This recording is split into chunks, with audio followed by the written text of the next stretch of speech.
જય ભીમ મિત્રો, જોકે હું સામાજિક કાર્યકર મનસુખભાઈ ગોવિંદભાઈ રાઠોડ, ગામ રામોદથી આજે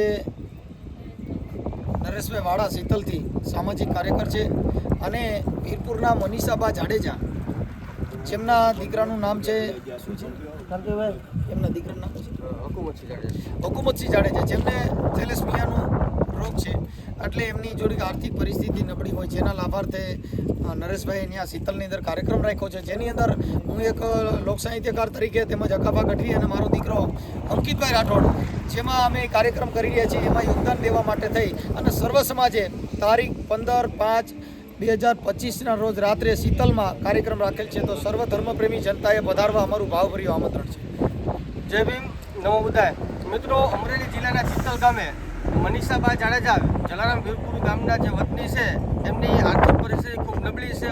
19 વર્ષ પહેલાં એમના સસરા પક્ષવાળાએ એના ઘરે જ્યારે દીકરાનો જન્મ થયો ત્યારે દીકરાને થેલેસેમિયા હોવાથી એના પરિવાર દ્વારા એ બેનને અને એના દીકરાને કોઈ બી કારણોસર ઘરેથી કાઢી મૂકવામાં આવ્યો. એટલે બેન હાલ જલારામ વીરપુર રહી છે અને દીકરાની સારવાર કરે છે, પણ દીકરાની આર્થિક પરિસ્થિતિ ઘણી નબળી છે.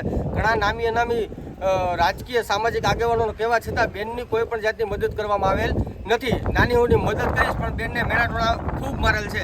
એના અનુસંધાન બેનને આર્થિક મદદ કરવા માટે હકાબા, જે હાસ્યના ભંડાર એવા હકાબા ગઢવી ચિત્તલ મુકામે આવી રહ્યા છે. રામોદથી અંકિતભાઈ રાઠોડ, જે મનસુખભાઈના દીકરા છે, અને મનસુખભાઈ ખુદ આજે આપણે કાર્યક્રમ કરે છે. બેનના મનીષાબા જાડેજા છે, એમના આર્થિક ફંડ માટે કરે છે. સર્વ સમાજના લોકોને હું નમ્રપણે વિનંતી કરું છું કે મોટામાં મોટી સંખ્યામાં 15/5/2025ના રોજ રાત્રે 9 વાગે ચિત્તલના આંગણે પધારવા વિનંતી. જય ભીમ.